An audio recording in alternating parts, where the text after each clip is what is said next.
Hey everybody, welcome back to my channel.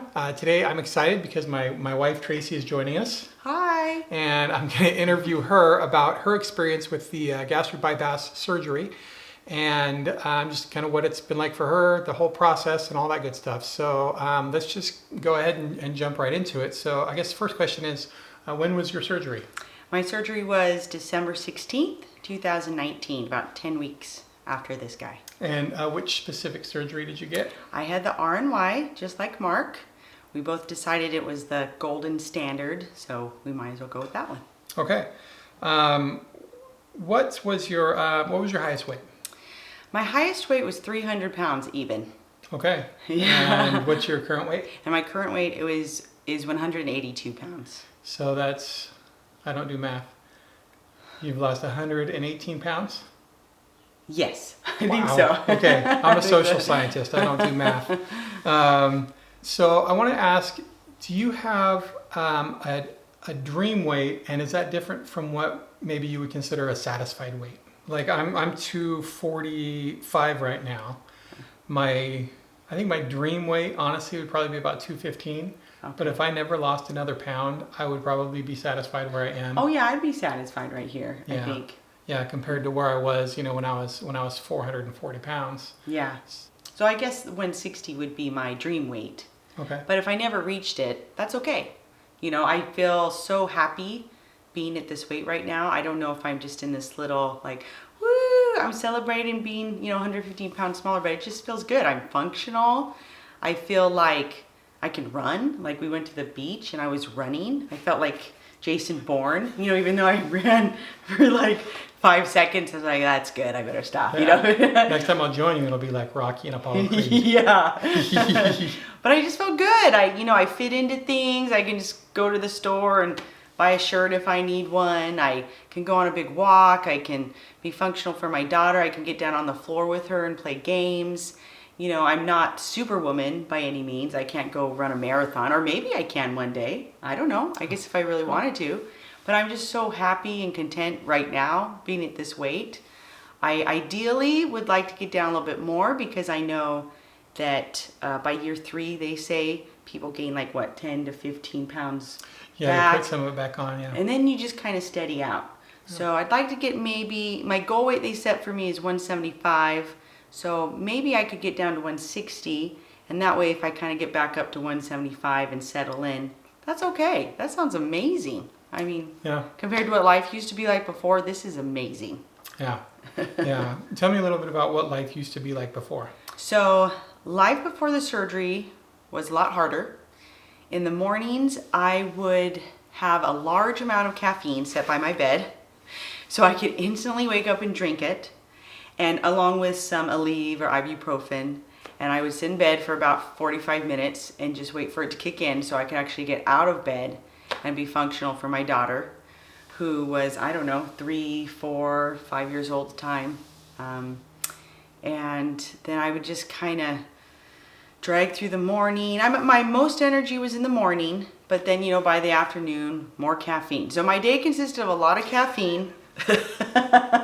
And just kind of feeling tired a lot and not feeling, there were some moments where maybe I didn't feel like the best mom because I'm like, yeah, kid, you go play on the park by yourself. I got to sit on this bench right now. And that's okay. Moms have to do that sometimes. And I don't think we should feel like bad moms. We were trying our best, you know. But I just felt like, gosh, if I was healthier, I could be doing more, Yeah, and it didn't help because, I've got chronic fatigue syndrome and intracranial hypertension, and so just everything fell on her. I mean, I was pretty much bedbound for about 1.5 years, and so she just had to do everything, and it was exhausting. I mean, that'd be exhausting for anybody, but being 300 pounds, it made it a lot harder. Yeah, and it's okay. I love you. And I know. I love you too, and he would do the same for me. But that was very challenging, not only physically, but emotionally. You have a spouse that has chronic fatigue syndrome and you don't know what's going to happen. And I found myself asking questions like, how's this going to work in the future? If I need to work full time, how am I going to be on my feet all day and take care of my daughter and take care of my husband and do everything we need to do. So that's when I seriously started considering the surgery, just for pure health reasons, like, and for our future, for if I needed to financially, physically, emotionally take care of my family, how am I going to do that? I just couldn't do that at the health or the weight I was, causing me to have all these health problems. What health problems did you have? Well, I had high blood pressure, and I still kind of do, although it's getting better. I'm down to half a pill now. So you got off all your high blood pressure meds like the day after you got out of the hospital. Yeah. But for me, that wasn't the case. So that runs in my family, and so that's something I'm going to have to watch. Exercise helps with that. So once I get to the point where I can do more cardio and things like that, I'm going to focus on that. But yeah, so that's getting better. I had sleep apnea, and I don't use my machine anymore. So that's pretty amazing. I can travel and not worry about that. And I guess just tired all the time, sore. I think just my weight, sleeping at night, I'd wake up and my joints would just hurt. Like I was especially having problems with one of my legs, and it would just be hard to walk around for a while. And just getting up the stairs was hard. So just... I remember you would wake up every morning and you would just limp out of bed, out of the room, and I would just feel so bad for you. Like it just looked like you were in a lot of pain. Yeah, I was just in a lot of pain, fatigue, and high blood pressure and hormone imbalances. All those affect your emotions too, and how you feel, and irritability, and just it's like a big cycle, you know. And you had acid reflux too, right? Oh yeah, I had heartburn big time. So I was taking Prevacid every single day. If I did not take it every day, it would be really bad. So I'm really glad that's gone. Yeah. What couldn't you do before the surgery? What couldn't I do? That's a great question. I couldn't be as energetic as I am now, or as functional. I just feel like now I can get out of bed and just start doing things and do what I need to do.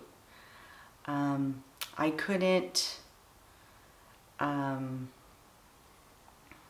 guess we were talking about having a full-time job. I got to the point where I wasn't sure if I could do that just because of my health. I was thinking of myself being on my feet all day, and that just kind of exhausts me just thinking about it. And I'm 40, and now when I see people, when I see adults, especially obese adults working, I think to myself, you're amazing. You're awesome, because, most people have to do that. I've been lucky that you had disability and we didn't have to do that at this time, and I could take care of you and our daughter and do what I need to do. So I feel really, really blessed that I was in that situation, because most people don't get to do that. So You made a comment to me once that being obese just takes a lot of extra planning, just in terms of things like finding clothes that fit, or traveling, or even just visiting family. Like, can you talk a little bit more about that?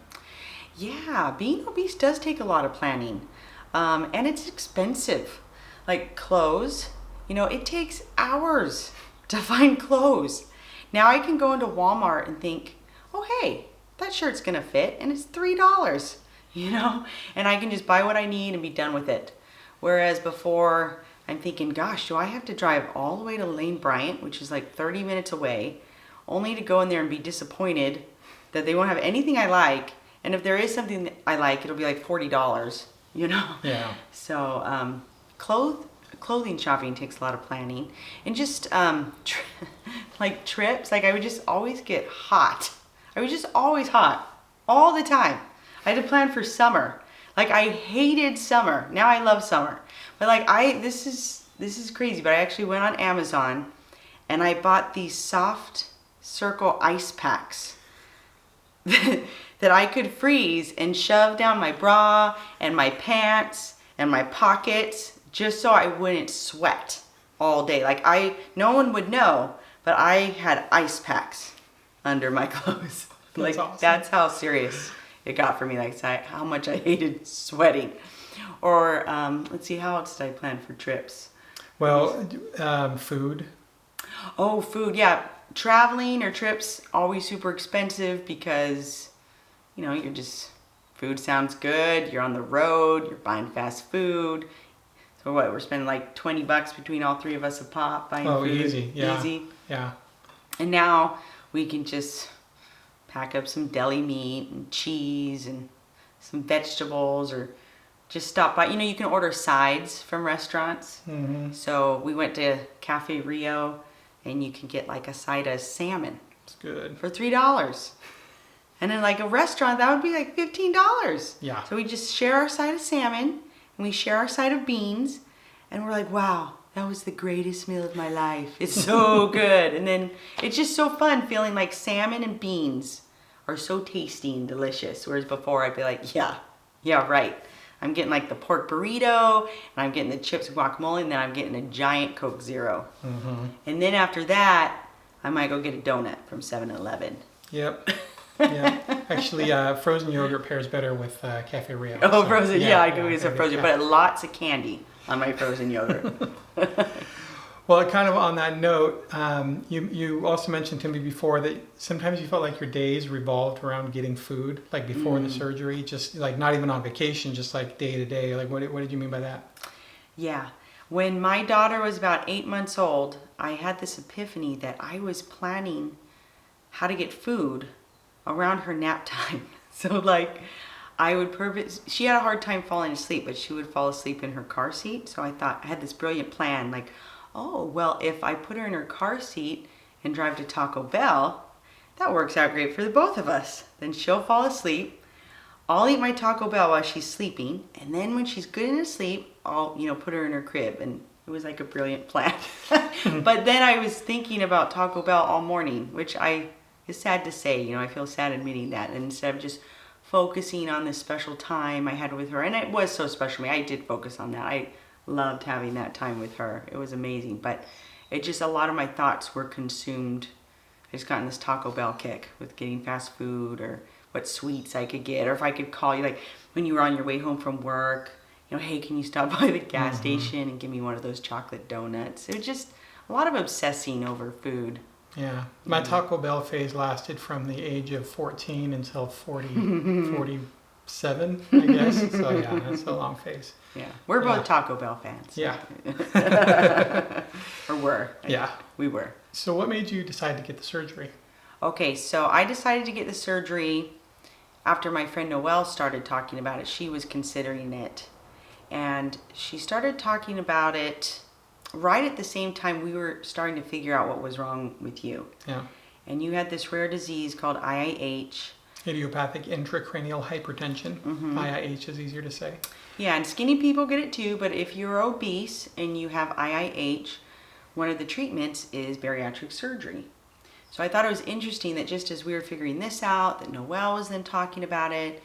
So Mark and I said we should look into this. So he got it as a treatment for his disease, but then I thought, well, why wouldn't I get it with him? This is something we can do together. We can support each other the rest of our lives, because I'm sure people that do it together have a greater chance of being successful. It's just a big support. It's just nice to have someone who understands what you've been through, what the surgery's like, what life after surgery is like. It's just a huge help, and I think we should make a video on how important it is to have spouse support and family and friend support. Yeah, we'll make more videos. All right, she's more fun to watch than I am. You were scared to death before the surgery. I'd never seen you so scared. I was so scared.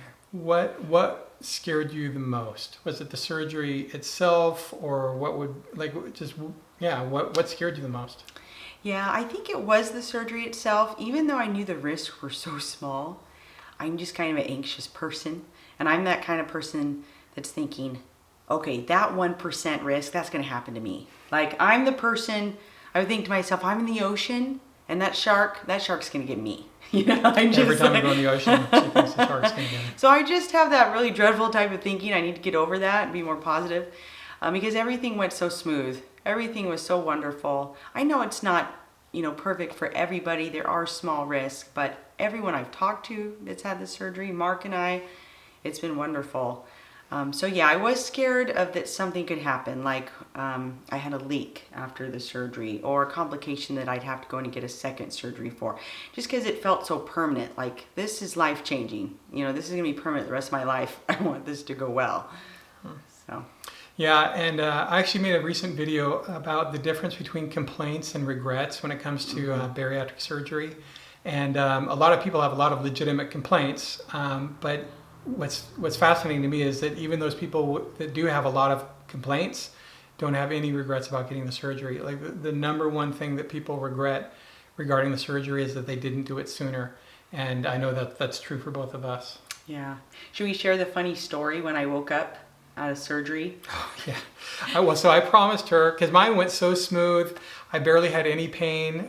They sent me home with some pain medicine. I think I maybe took it the first day, and then I was fine after that.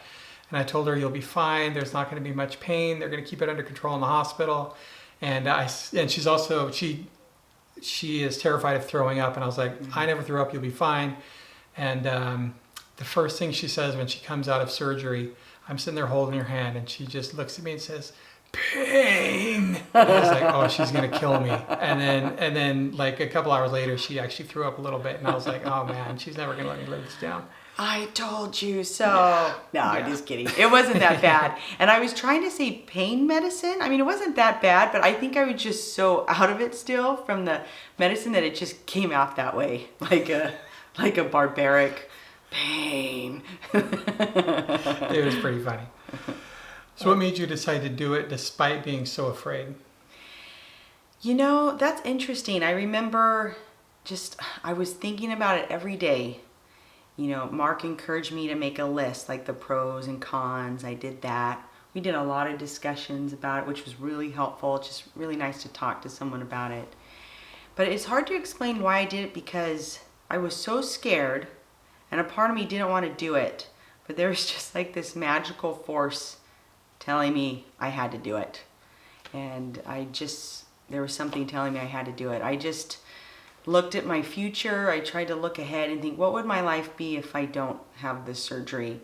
And as Mark reminded me, he asked me the question, how many years have you spent of your life being obese versus not obese? And I realized I spent much more of my life being obese. And the chances of me actually doing it myself, because I had tried many, many times, were very low. And so I decided to have the surgery because the chances of me losing the weight and keeping it off, according to my surgeon, were about 85%. And I thought, well, that's a lot bigger number than the less than 1% chance I have of losing a significant amount of weight and keeping off the rest of my life on my own. At least that's the number I get from reading through the medical research. And there's a fascinating article by Huffington Post called Everything We Know About Obesity is Wrong. And basically that's the percentage they quote for people. That I hope that doesn't sound too depressing or like I'm not being hopeful about. I mean, you're sharing the real numbers. Yeah. It's long story short, you can't lose weight on your own and keep it off long term. Obese people are great at losing weight, but it's impossible to maintain that weight loss for a wide variety of reasons. And I'm going to do future videos about that as well. But statistically, you can't take an obese person and make them sustainably non-obese just through diet and exercise alone. Yeah, there might be like the 1%. There might be a small handful or a person that you know, but it's just my opinion that most of the time that's impossible. Yeah. So what has it been like telling people about the surgery? Like your family, your friends? Well, should I admit that I didn't tell my family about it? Yeah, I want you to. Yeah, be honest. My family, I think, would have been supportive. I don't know why I didn't tell them exactly. I didn't tell them until what, March? So 4 months. About 4 months after I had the surgery. I'm sneaky like that. So I just wanted them to, I guess, not feel anxious or scared. I wanted to be able to say, hey, I had the surgery and I'm doing great. So everyone's different. I felt like I had enough support with Mark and people at home that I was okay to do that. And then as for friends, who was the first person I told? I don't remember. Probably my best friend Megan. I think I told her. And then my cousin Nikki. Noelle. Oh, well, Noelle knew about it all along because, so yeah, Noelle has been amazing and she picked up my daughter Annika from school every day and kept her, and then just brought her back in the evening so I could have the whole first week to recover. So it's definitely good to make plans, make sure you have a support system, whether it's a friend or a family member. If you have kids especially, you're going to have to prepare for that, because it was a good, I'd say at least 2 weeks recovery where you need, I would have been fine, honestly, on my own if I had to get up and make my own food. I was walking in the hospital, a couple hours after I had the surgery, right? That's what really surprised me. That was amazing. The Dr. Rasmussen said, make sure you walk every hour. And I took that seriously. Yeah. I was scared, I gotta walk every hour. The nurses said you set a record for the most laps around the unit.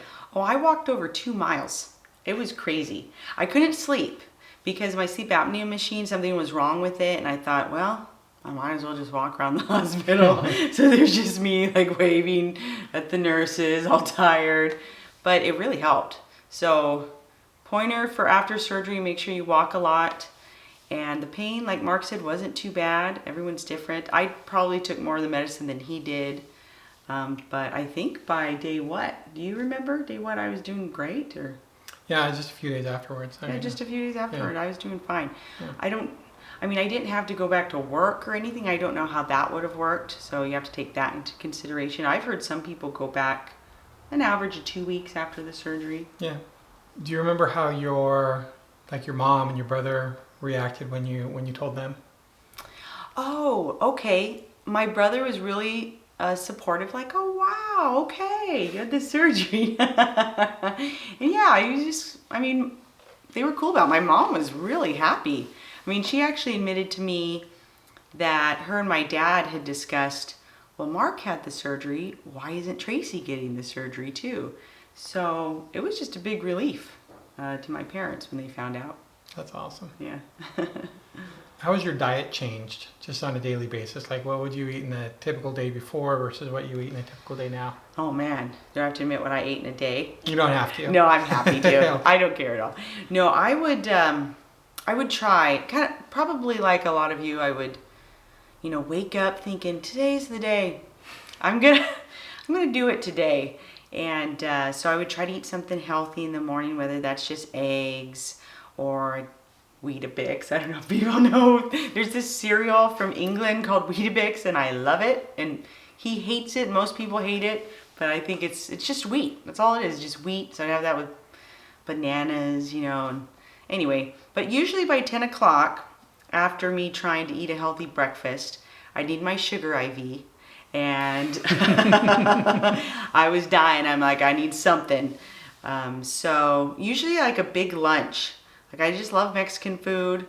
So a big old burrito, a big old Coke Zero, or there's this steak sandwich place down the street. So just big old steak sandwich and chips and soda.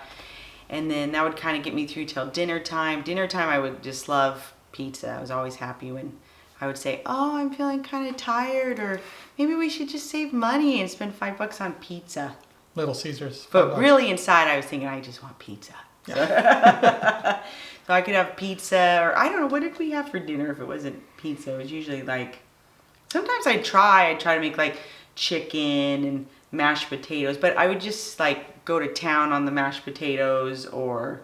Yeah, we made a lot of cookies, homemade cookies. That's true. So even if we made a semi-healthy dinner, then I would rationalize oh, it would be fun to make cookies with my daughter. She would love that. So then I would just make chocolate chip cookies and just kind of go to town on those. I only recently learned that you can actually bake cookie dough and turn them into cookies. I would just go to town on that stuff raw. So now what's a typical eating day look like? Now I'll just have a small breakfast. I'm usually not all that hungry in the morning. I've been liking something lighter on my tummy, like Oikos yogurt. And we found this grain-free granola that's actually really good. It's pecan maple flavored. And then for lunch, I really like tuna. I just grew up eating tuna. I grew up, my grandfather would go fishing for albacore tuna. I just found this out. Oh, he'd actually fish for them himself. That's awesome. And then he'd take this big old albacore and trade it in, and then they'd give him a big box of canned tuna in exchange. Nice. So that's where we got all our tuna. So I just have some tuna and veggies, like something crunchy, carrots or celery. For snack, I love pistachios. I like mixed nuts or cheese. And then for dinner, some kind of lean protein and veggies. We love fish, and we're lucky that our daughter loves fish too. I know that's rare. She's a 7-year-old and she loves crab and lobster. Not that we get that very often, but yeah, it's nothing we've done. She just came that way. Mahi. Yeah, she just came that way. So we just go to Costco and we get those big bags, and since it lasts a while, because she'll have a piece, then Mark and I will split a piece, and then we'll just get the steamed veggies. I'm not the best cook. I'm a little lazy, so I go for convenience. So I just go for the steamed broccoli, put it in the microwave for a couple minutes. Fish, you just have to soak it for 15 minutes, put a little olive oil, steak seasoning, done. Uh-huh. Yeah. And what kinds of things can't you eat right now? Okay, so I'm not supposed to eat bread. And why are you laughing? Because I eat it. So I guess there's a difference between what our stomachs can't eat versus what we shouldn't be eating. So we can't eat rice because that expands in the stomach and that would cause pain. We can't drink soda or caffeine because that might hurt the tummy. So we can technically have bread, but that'll slow down your weight loss, and it has slowed down mine. I'm kind of in this celebratory phase though, where I'm thinking, well, hey, I want to enjoy this. I don't care if it takes me a little longer to lose the weight, but I understand you have to be careful. That's a slippery slope. Like, this guy has been so amazing. I mean, he's just sticking with his lean proteins and veggies, and I'm the one in there eating a few Ritz crackers or potato bread. So it's possible to do that. You just have to be aware it'll slow down your weight loss. And I understand why they say don't introduce those foods, because once you get a taste of them, it's a little hard to say, no, I'm not going to eat that anymore. So I would say be like Mark, don't be like Tracy. But at the same time, I've had a lot of success, and I'm just really enjoying this journey. We went to a support group at the hospital. They have them once a month, and this was a couple months ago. We met this girl, Melissa, and I really liked her perspective on it. She said, everyone's different. This is a personal thing. For her, she lets herself eat some carbs. She just controls them. She just makes sure that she gets a balance, like not too many. And she understands what her limit is. She knows that she can have, maybe a little handful of chips, but that's it for her, So you just kind of have to gauge how you're doing. Just kind of know yourself, try your best to know yourself, what your limits should be. But she said she just wanted this to be an enjoyable journey, and not something where she's feeling guilty or shameful or like she failed or made a mistake, because that's how we always used to feel, right? Yeah, black and white thinking. Yeah, and so I really liked her perspective, and she seemed like she, had control of it enough where that worked for her. And so I know we have to be careful, because we can rationalize like, oh, just a bite of this and bite of that, and that really slips some people up. So I have to be aware of that, because that could happen, But for now, I feel like I've struck a healthy balance where I'm still losing weight, just not as fast as I could. Yeah, and I think it just speaks in general to kind of our different styles of just life in general. Mm-hmm. So like when it comes to our vitamins, for example, we've got, I don't know how many vitamins we have to take every day. There's like a multi, calcium, and vitamin D. And I got like these little pill organizers, for every day of the week. And I just have like my morning pills, my afternoon pills, my evening pills. He's very organized. Yeah. And then she's just like, woo, I'll just... I lose them, and I don't know how. Yeah. Like one ends up in my purse. Yeah, he fills them up for me, and I'm thinking, okay, keep these right here on my dresser. And then all of a sudden, one's like somewhere in my desk, one's in a purse, one's on the floor. I'm like, how did that get there? So I am very, what's the word? You're a free spirit. I am a free spirit. It's very nice of him to say I'm a free spirit, and he's the list maker, and he's very organized, so we balance each other out that way. Yeah, and even just in terms of like pacing our eating, they say you should take 20 minutes to eat, and taking one bite a minute. And I'll actually set the timer on my phone, and I'll just like do one bite a minute when we eat together. It's kind of funny, like if we're at a restaurant, it looks like we're doing some kind of synchronized eating. Let's do it.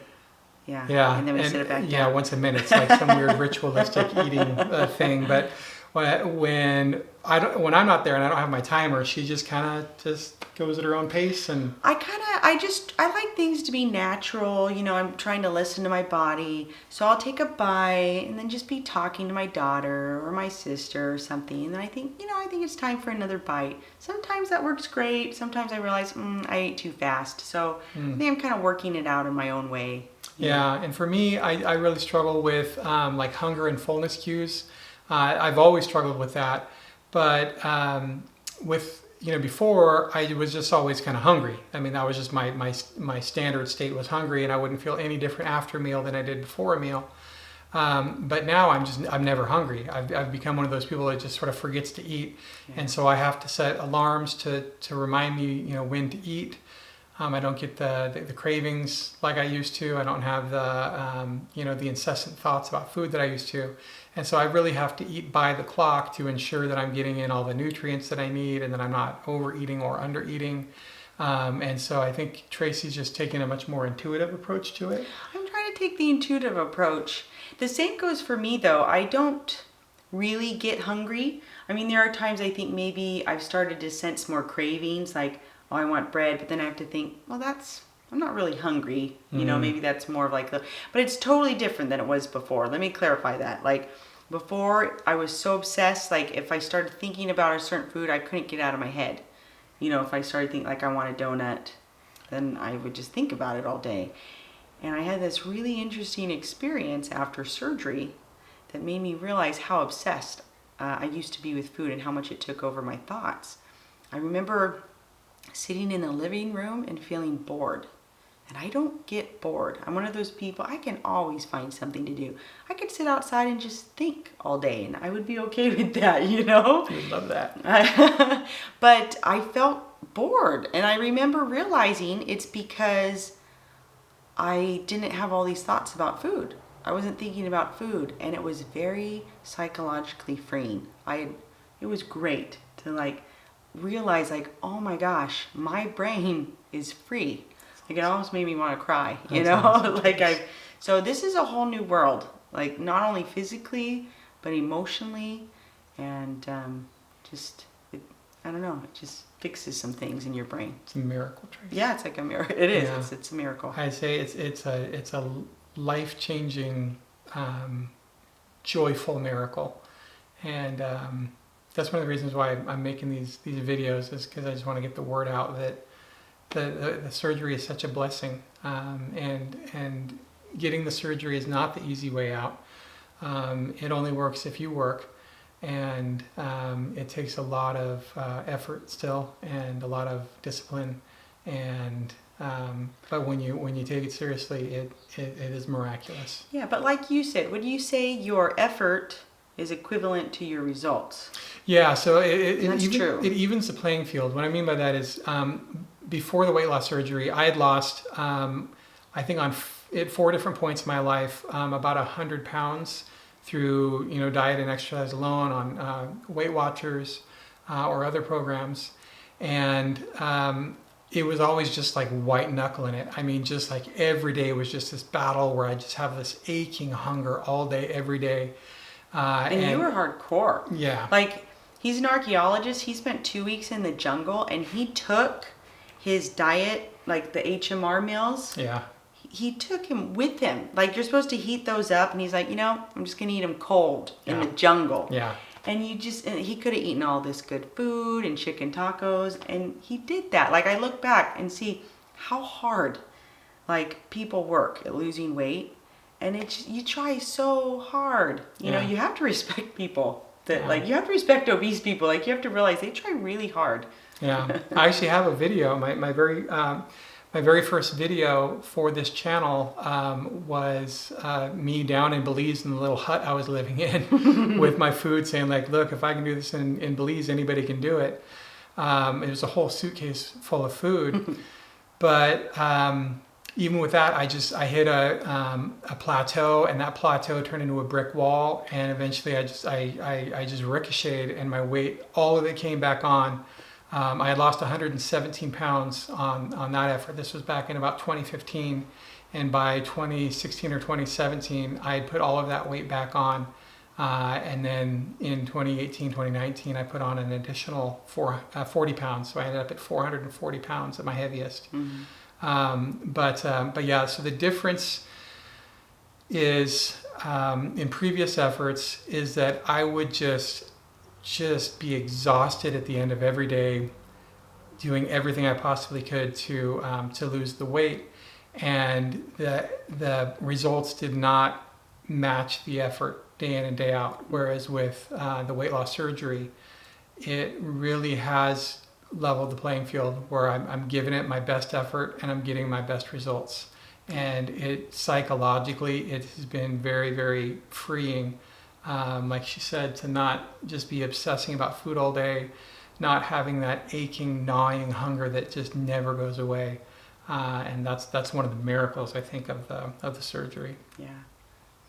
Can I share the study about the rats? Yeah, please.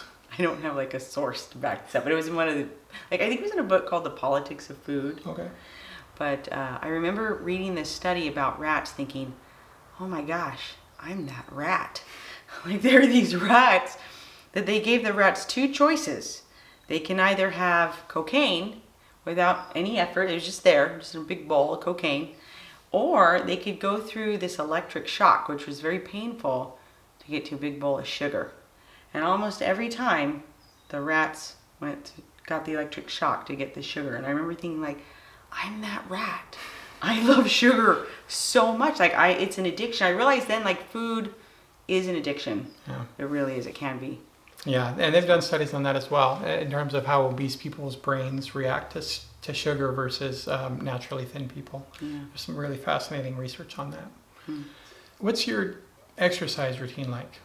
Oh, well, I thought at this point I'd be doing my hour of cardio a day and doing weights, but I've just kind of been listening to my body. I don't know if my body's ready for that. My surgeon said, was it like 4 weeks after surgery, we should start doing 45 minutes of cardio a day. And honestly, I just felt like I wasn't recovered enough to do that. But I do like walking. And I think just even if it's a slow walk, walking's great. I do go swimming sometimes with my daughter, and I think that's great. So I do I guess those would be more low key. Mm-hmm. I don't do the high intensity cardio or weightlifting yet. I want to though. Like I have a goal, maybe, I don't know, starting in the fall or once I get to maintenance. I've always wanted to rock climb. That's something I've always wanted to do. And we have an indoor rock climbing gym. And I thought, how fun would that be? Builds muscle, you get cardio. I just want to focus on something I love doing, because I look back before surgery and I was always making myself do these exercises that I didn't want to do. Mm-hmm. And I think exercise should be enjoyable. I think if you can find something that you like doing, even if that's walking, even if you just walk, the rest of your life walking is amazing for you. Yeah, So. If you just walk, you will, and get the bariatric surgery, that's enough to keep you thin and healthy for the rest of your life. Walking's great. Yeah. Mm-hmm. I still struggle with chronic fatigue syndrome, and so I barely do any exercise at all. Maybe once or twice a week I'll go for a walk around the block, and it takes me 8 minutes, and it kind of wipes me out because of my ongoing health issues. But that's one of the beauties of the surgery, is that you can still succeed with it if you're just disciplined with your eating. Mm-hmm. How else has the weight loss surgery changed your life? Wow. That's a big question. It's changed my life in so many ways. It's physically, I just feel like I can do things that I couldn't do before. I found myself running up the stairs the other day. That's awesome. I found myself running on the beach and doing all these things. Like, it makes me want to cry, because people that haven't been obese, they don't understand how beautiful those moments are. Mm-hmm. Like, I'm running on the beach. I told one of my friends, I told her, like, I just ran and it's 90 degrees outside and I'm not even sweating. So it was just a miracle to me. The heat, that's been interesting. I don't get as hot anymore. Same with me. I just can be in, 75 degree weather, even 90 degree weather, and I'm okay with it. So that's been shocking to me. Just having more energy throughout the day, for our daughter, or just to run errands or clean. I found myself before just by the afternoon, I was just kind of done. And after surgery, you are going to have recovery time. I find myself getting more and more energy incrementally, just a little bit. But for a while, just take it easy. Don't get hard on yourself. You might make it, all day thinking, wow, I have all this energy. And then 5 o'clock hits and you think, I'm done. I need to rest. You just kind of feel it. I feel like I've lost a lot of muscle. And part of the reason I feel tired is from, I don't know, my muscles just get tired because they're so weak, So just trying to stand up straight and just, lifting boxes or doing things, my muscles get extra achy. But that being said, it's a total difference than before. Like if I were to compare now to before, a lot of people are afraid that they're going to experience fatigue or be tired all the time. And I do have my tired afternoons or my tired days here or there, but it's nothing like before. I mean, before I was tired all day, every day, and couldn't function without, like I said, a lot of caffeine or just feeling tired and irritable. It's kind of hard to explain. Do you know how to explain that? It's just a different, like even when I feel tired now, it doesn't feel as tired as it did before. Yeah. I mean, for me, just because I continue to have the fatigue, it's hard to sorry. gauge that. No, that's okay. It is what it is. Yeah. So what would you say maybe is the hardest part about having had gastric bypass surgery? Well, honestly, the hardest part wasn't that hard. I would say the hardest part was if you're a scaredy cat like me, well, I shouldn't say scaredy cat. That is a scary. Well, if you're an anxious person like me, then maybe just leading up to the surgery can be a little nerve-wracking. I had never had surgery before. But besides that, I would say the 2 weeks after surgery, if you can just get through that, I mean, and that wasn't too bad. It wasn't that bad. Yeah. It just eating like creamy strained soups and sugar-free yogurt, and that's all you have to eat for 2 weeks. The first couple weeks after the surgery, you can just have, it's like an all liquid diet, and then you progress to like mushy foods, and it's honestly, for me, that was the worst part of the whole process. That's hard. I didn't even want to eat most of the time because I was like, I'm done with soup and sugar-free yogurt. So I probably should have eaten more. I don't think I ate enough, and then I was a little different than Mark, and you really haven't had any problems at all. I should mention I did experience, it was really subtle, but I did experience some nauseousness the first couple months when I ate. I think my tummy was just getting used to, the new foods. Like at week 2, you start introducing deli meat and cheeses and cottage cheese. And so it was never painful though. That's the thing. It was just kind of like, well, that's interesting, I think. But now I'm fine. I don't have any problems like that at all. Okay. So we mentioned before there's kind of a difference between complaints and regrets when it comes to the surgery. And I know you don't regret it, but what complaints maybe do you have? Do I have any complaints? Well, I was a little nauseous the first couple months, and I don't know if that has something to do with my stomach, or I guess I have to admit, the doctor said it might have to do with constipation. That's okay. Yeah, so I had problems with that before the surgery, so I might continue to have problems with that. I'm just going to have to be a Miralax girl the rest of my life. Yeah, so a lot of people suffer from that. You just have to be aware, take your Miralax or Metamucil, or they have like fiber gummies you can buy. Those didn't work. I don't remember those working as good as Miralax and the other things. And besides that, I really don't have any complaints. I mean, I've been really enjoying this so far. I look ahead in the future, and a part of me thinks, I guess I get a little anxious, like I better keep taking my vitamins and better keep doing this, because who knows, you wonder, there's a small risk in the future that maybe osteoporosis or vitamin deficiencies. Take your vitamins. So take your vitamins. I've heard that's huge. For regular people, I guess vitamins aren't as effective, but for people who've had this surgery, they really help, right? Yeah. So, but that doesn't scare me too bad, because I think, well, what would have happened to me if I hadn't lost all this weight? Diabetes, high blood pressure runs in my family, and that would have been me. I knew that would have been me. And that's, to me, a lot worse off than, maybe having some of these other issues that might come along. But I think as long as you take your vitamins and do what you're supposed to, I think we should be fine. I'm kind of switching gears, I guess. In the weight loss community, there's something called an NSV, a non-scale victory. So in other words, it's like a milestone or something you can celebrate that's not just the number on the scale. What have been some of your favorite NSVs so far? One of my favorite ones was, I love jackets. I don't know what it is. I go to the thrift store and I find these old retro jackets, from years ago, and they're just so cool looking, like from the 1950s and 60s and 70s. And sometimes I buy them, or I would buy them before thinking, I could fit into that one day, maybe. But for years, I just had these cool jackets sitting in my closet that I could never fit into.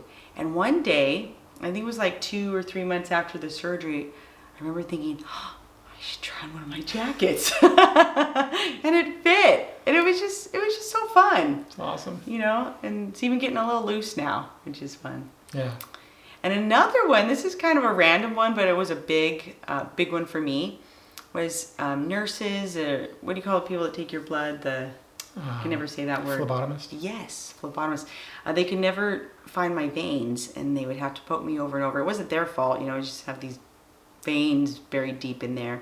And I had this little problem that if that happened and they couldn't find it in enough time, I would get really queasy, and then I would pass out, and then I would throw up. The only time I've ever seen her pass out and watched her throw up, I think, was when you had blood drawn one time. Yeah. Scared me to death. Yeah, so I always warned people. They always had me lay down. It just turned into this big thing, I remember the last time I went to get a blood draw, it was so easy.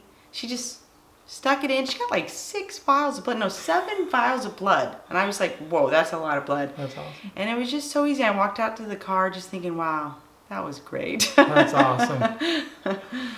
What would you say to somebody that maybe is considering weight loss surgery, that would benefit from weight loss surgery, but just, I don't know, has questions, concerns, isn't sure if they want to go through with it or not? Like what would you say to them? Okay, so they're considering it. Yeah, maybe something they're considering, or maybe they haven't considered it before, but they would benefit from it, I would say definitely look into it. I think every hospital probably has information. You just call the information desk. How do I get more information on bariatric surgery? And they'll direct you to the department. So yeah, just call the office or go in. They usually have seminars you can attend. We attended a 2-hour seminar, and I was fascinated. It really made me want to do the surgery more. The surgeon himself gave the seminar, and we were allowed to ask questions. And the process for us anyway wasn't as daunting as I thought it was. So if you start looking into it, you might realize maybe this isn't as challenging as I think it'll be, or as expensive as I think it'll be. So I would say just get as much education as you can. YouTube's a great resource. There's tons of information online you can get there, or there's Facebook support groups you can join. You know the name of some of them. Yeah, one is called Bariatric Social, and it's got, I think, 74,000 members, and another one is just called Gastric Bypass, and it's got like 43,000 members, I think.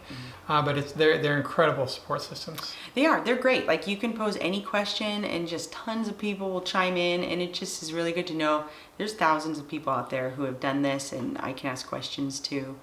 So it's just nice. It feels like there's a community out there. Once you start discovering, the Facebook groups or support groups at the hospital, there's a lot of people out there who have had surgery who you can talk to.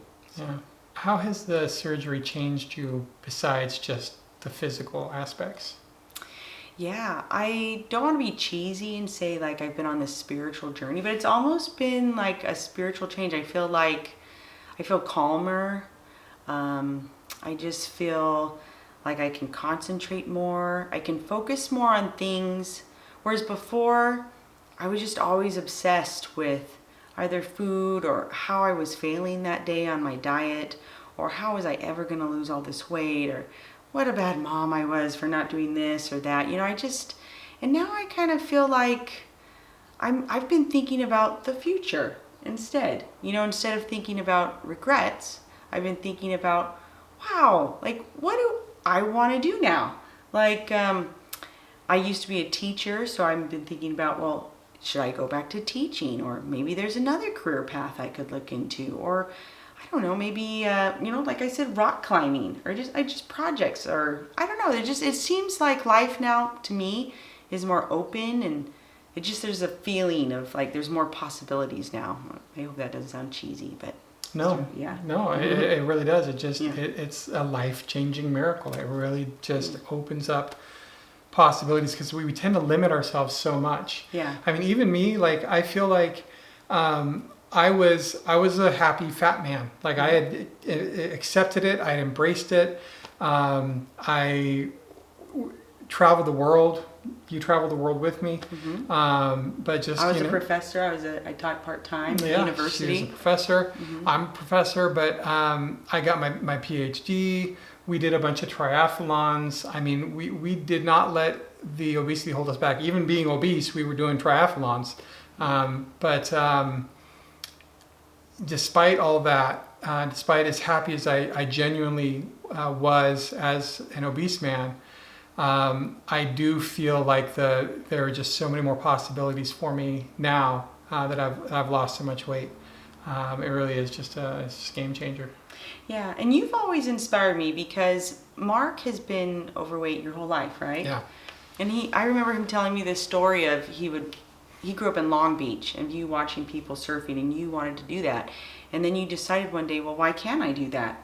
I just need a longer board, right? I just need a big long board. Yeah. And you went out and you surfed, being obese, and you enjoyed that. And that became like a passion of yours. And I've always respected that. And that, after I married him, I realized, yeah, like, I shouldn't let things stop me. But then again, there are some things that, like, I don't know, it was hard to do because of my health, Yeah, and for me, there were actual physical limitations on certain things. Like, I got to the point where I couldn't get a surfboard that was big enough to float me. Yeah. Just last weekend, I was able to surf again for the first time in years because of the weight loss surgery. I actually shot a video about that. I'll post that in the comment or in the description box below. But there are things that I just physically couldn't do that I can do now. I've always wanted to do a zip line, but the zip line weight limits are 250 pounds. Or I don't know.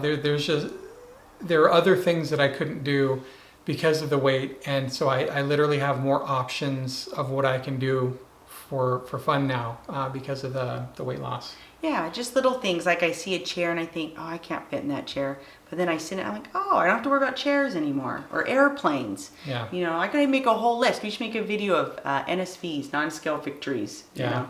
Yeah. I mean, the dimensions of the world have changed. It's kind of a bizarre feeling. I have, every time I put on my pants, I'm down to a 38 pant from a size, I was originally a 54, 56, and it feels like a magic trick every time I'm able to slide them on, because I look at them and they look so small to me now. I do that too. Yeah. I'm like, no, those won't fit. Yeah. But they do. Yeah. So anyways, yeah, so the dimensions of the world have changed. It's weird. Can I say something positive about you? Sure. I just want to say this guy has always been super awesome, because he's never made me feel bad or shameful about being overweight. And I think it's been really nice having, we understand each other. We've been through the same experiences.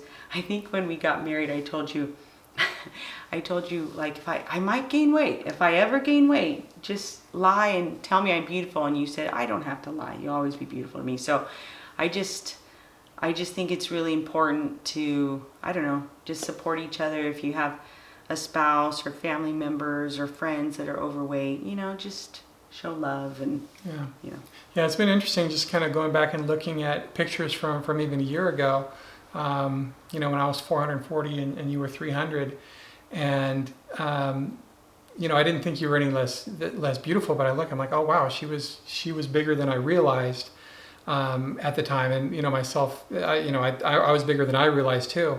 But yeah, I mean, you've just always been beautiful, Traci, to me. But yeah, you have a different glow to you now. That's awesome. Yeah, I definitely feel more confident now, and I'm not saying like when I wish I could go back and like say, well, I can be confident. It was just a little harder. Everyone's different. I guess it was just a little hard for me to do. I felt a little socially awkward, like I was always adjusting my pants, or I was super hot. I just was too into my head and too much, where now I feel like I can talk to people and I'm really in the conversation. I'm in the present. Like I feel comfortable in my body. I'm not fidgeting with my bra strap that's falling down, or, feeling insecure because, I don't know, because of the ice packs I shoved in there. So it's just a different kind of thing. Like I felt like I was confident like who I am before, but I can just act more confident now, if that makes sense. Like I just feel more secure and I guess more authentic, my more authentic self. I don't know. So now that you've lost weight, has it solved all your problems? Is it all just puppy dogs and rainbows now, or what? No, even though I'm on this, happy high right now, of losing weight, and you're feeling better, so that's been a huge stress relief. There's still life. Life is the same. We're still working on getting you completely better.